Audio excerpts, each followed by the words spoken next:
اهلا بيكم في قناة موفي كينج. ما تنسوش الاشتراك وتفعلوا الجرس علشان يوصل لكم كل الملخصات الجديدة. فيلمنا بيبدأ بقصة عن حرب كبيرة حصلت على كوكب سايبرترون بين الروبوتات الطيبة الاوتوبوتس والروبوتات الشريرة ديسبتوكانز على مكعب كبير اسمه الاوليس بارك، واللي هو مصدر كبير من الطاقة واللي ممكن يرجع الحياة لأي جهاز. وبعد فترة من الصراعات المكعب بيضيع في الفضاء وفضل ماشي في الملكوت لغاية ما وقع في الكوكب المفضل عند الفضائيين، كوكب الأرض، وبتفضل الروبوتات تدور عليه علشان الحرب. وبعدها بنروح لقاعدة أمريكية في صحراء قطر لما بتدخل عليهم طيارة غريبة ما بترضاش تقف لما بيحذروها، وبتصمم انها تنزل في القاعدة وبتقطع الإشارة عن القاعدة كلها. فبيحاصرها الجنود، لكن بتتحول الطيارة لروبوت عملاق بيبدأ يدمر في كل حاجة قدامه. فبيعرف القائد انه جاي يسرق بيانات مهمة، فبيحاول يدمر الأجهزة، وده بيعصب الروبوت جدا وبيبدأ يدمر في كل اللي حواليه، بس برضه بيعرف يسرق البيانات اللي هو عاوزها. وفي نفس الوقت بيقدر كام ظابط انهم يهربوا بعد ما قدروا يصوروا الروبوت ده. وبعد كده بنشوف واحد اسمه سام وتويكي في المدرسة، وهو بيعمل عرض للحاجات القديمة بتاعت جده اللي اكتشف القطب الشمالي بنفسه سنة 1897، وانه عاوز يبيع الحاجات دي علشان يشتري عربية.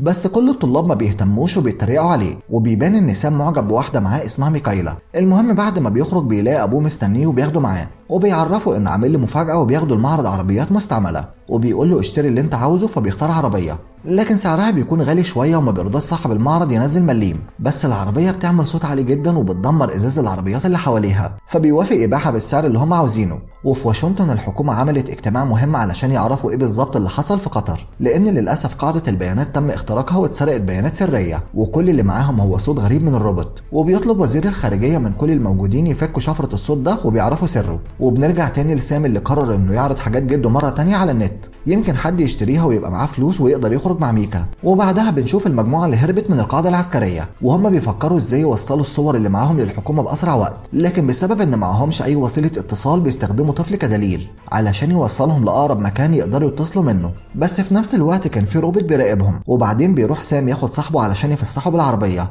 بس بيوقفهم شوية عيال متنمرة وبيرخموا عليهم، لكن ميكا بتمنعهم يعملوا لهم حاجة فبيسيبوهم وبيمشوا. وساعتها سام بيقول لصاحبه انت طبعا عارف ان وافد الراجل ب 100 ست، بس لو جت الست يغور الراجل. وبينزله من العربيه وبيروح ورا ميكا وبيقدر يقنعها انه يوصلها للبيت. ومن سوء حظه العربيه بتعطل في نص الطريق فبتنزل ميكا وبتمشي، لكن هو بيقدر يشغلها وبيرجع اخيرا للبيت. وبعد كده بنشوف الحكومه والمبرمجين وهم بيحاولوا يفكوا شفره الاشاره الصوتيه لكن من غير اي نتيجه. وفي الطياره الرئيسيه بيتحول الكاسيت لروبوت صغير وبيتحرك في الطياره وبيقدر يخترق النظام وبيسرق معلومات مهمه جدا. وبيظهر في الجيش ان في حد بيسرق بيانات مهمه، فبيبعتوا بسرعه اشاره للطياره وبيطلبوا منهم يفصلوا الكهرباء بسرعه عنها. فما بيكملش نقل البيانات وبتتحرك القوات الخاصه علشان تقبض على اللي عمل كده. بس كان الروبوت الصغير قدر يهرب وبيدخل عربيه شرطه وبيعمل بحث عن سام، وبيلاقي انه عرض النضاره على النت وبيعرف مكانه وبيتحركوا على هناك. وبالليل بيصحى سام لما بيحس بحركه غريبه وفعلا عربيته بتتحرك، فبيفتكرها اتسرقت فبيروح وراها بالعجله. ولما بيوصل للمكان اللي وقفت فيه فجاه بيلاقيها اتحولت لروبوت وبيبعت اشاره للسما، فبيتصدم سام وبيحاول يصور اللي حصل. وفي نفس الوقت بتوصل الشرطه وبيقبضوا عليه، فبيبدا يشرح لهم اللي حصل بس مفيش حد بيصدقه طبعا وبيفتكروه سكران. وتاني يوم في قطر بيهجم على مجموعه الجنود الروبوت اللي كان بيراقبهم وهم ما بيقدروش عليه، فبيقدر القائد بمساعده واحد قطري انه يتصل بالبنتاجون وبيبلغهم اللي بيحصل وبيطلب منهم دعم باقصى سرعه. وفعلا بتوصل المساعده وبيقدروا يخلصوا على الروبوت وانقذوهم. اما في الوزاره بتقرر المبرمجه ماجي انها تاخد الصور اللي شغالين عليها على ميموري كارت وبتروح بيها لصاحبها جلين وبتقول له انها محتاجه مساعدته علشان يفك شفره الصوت، فبيوافق. واول ما بيحط الميموري في جهازه بيوصل اشاره للوزاره ان البيانات خرجت بره، وبيعرف جلين يفك الشفره وبيقول لماجي انها عباره عن كلمات زي القطاع رقم 7 واسمه تويكي. وقبل ما يكمل كلامه بتدخل القوات الخاصه وبتقبض عليهم، وبترجع عربيه سام للبيت لوحدها. فبيخاف سام وبيحاول يهرب منها لكن بيقع في الطريق وبتشوفه ميكا، بس هو بيكمل طريقه. وبيلاقي سام عربيه شرطه فبيطلب منهم المساعده، لكن عربيه الشرطه بتتحول لروبوت وبتجري وراه وبيساله عن النضاره بتاعت جده، بس هو بيعرف يخلع منه. وبيلاقي ميكا في وشه، وساعتها بتوصل عربيته وبتاخدهم وبيهربوا من الروبوت التاني. وبعدها بتنزلهم وبتتحول لروبوت وبتحميهم من الروبوت، وبتحصل معركه بينهم. وفي نفس اللحظه بيهجم الروبوت الصغير على سام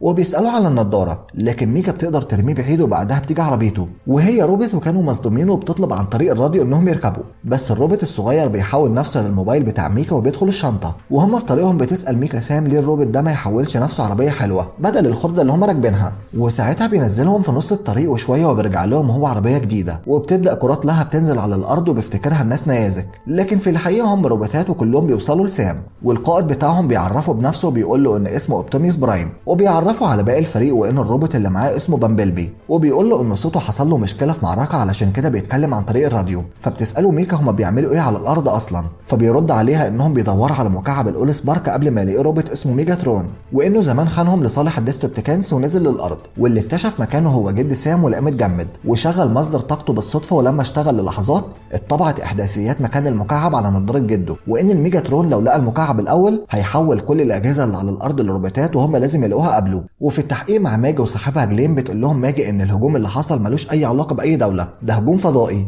ولازم يوقفوا علشان ما يأذوش ناس مالهمش اي ذنب، وبتقول لهم ان الاجابه موجوده في القطاع رقم 7. وبيوصل سام والروبوتات للبيت، فبيدخل سام مع ميكا، وساعتها اهله بيتصدموا انه معاه بنت حلوه زيها اصلا. وبعدها بيخرج الروبوت الصغير من شنطتها علشان يدور على النضاره، بس بيقدر سام يلاقيها قبله. وفي نفس الوقت بتوصل قوات القطاع رقم 7 ويقبضوا عليهم، ولما بتحاول ميكا تدافع عنهم بيقول لهم الضابط ريجي يا ريت تسكت لان عليها اصلا قضايا كتير في سرقه العربيات. وفجاه بيوصل برايم واللي معاه وبيحرروا سام وميكا، لكن بيهجم عليهم الجيش فبتقع من سام النضاره، وبتبدا الروبوتات تحارب الجيش وبيقرروا ينسحبوا ما عدا بامبلبي اللي بيقرر يدافع عن سام وميكا، بس الجيش بيقدر يقبض عليهم هم الثلاثه. وبيقرر باقي الروبوتات انهم ما يساعدوهمش علشان ما يحصلش مشاكل للبشر، وبياخدوا النضاره اللي وقعت وبداوا يتحركوا لمكان المكعب. وفي الوزاره بتتعطل الاشارات وبيوصل واحد من القطاع رقم 7 وبيقعد مع وزير الخارجيه وبيعرفه ان القطاع ده سري جدا ومحدش يعرف عنه اي حاجه. وفي رحله المريخ الاخيره حصلت حاجه غريبه واكتشفوا الروبوتات بتتحرك وبتتكلم، وانهم موجودين على الارض دلوقتي، وده معناه ان فعلا مفيش اي دوله عملت كده، وان الهجوم ده اصل الروبوتات دي. فبيقرر الوزير انه يسحب القوات، وفي نفس الوقت بيوصل سام وميكا للقطاع رقم 7، وساعتها بيطلع الروبوت الصغير من شنطه ميكا وقدر يعرف مكان القطاع. وبعدها بيدخل سام وميكا وبيعرفوهم انهم لا الروبوت ده زمان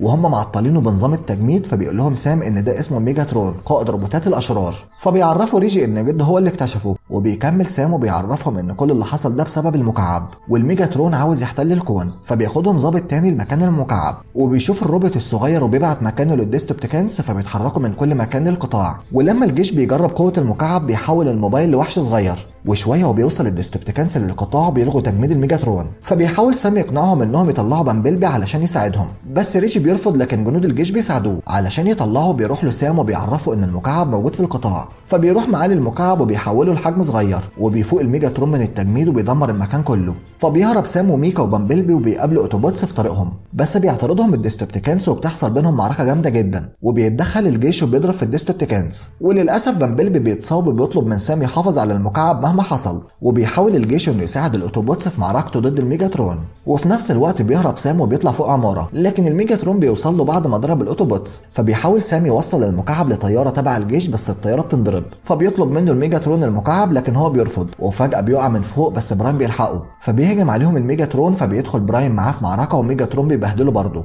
وبرايم اخر ما زهق بيطلب من سام انه يحط المكعب في مركزه علشان يتدمر معاه، بس سام بيقرر انه يحطه في مركز الميجاترون وبيقدر اخيرا يدمره وبينقذ العالم. وفي النهايه بيقرر بامبلبي انه يفضل مع سام، وبيقرر الباقي يفضلوا على الارض متخفيين وبعيد عنهم، وهينقذوا الارض لو حصل اي حاجه زي ما سام انقذهم. والجيش بيرمي جثه الميجاترون في المحيط علشان محدش يوصل له تاني، وبيعيش سام وميكا مع بعض في سعاده. ودي كانت نهايه فيلمنا النهارده، وان شاء الله نتقابل مع ملخص جديد. وما تنسوش تعملوا لايك للفيديو وكومنت وتشتركوا في القناه وتفعلوا الجرس علشان يوصل لكم كل الملخصات الجديده.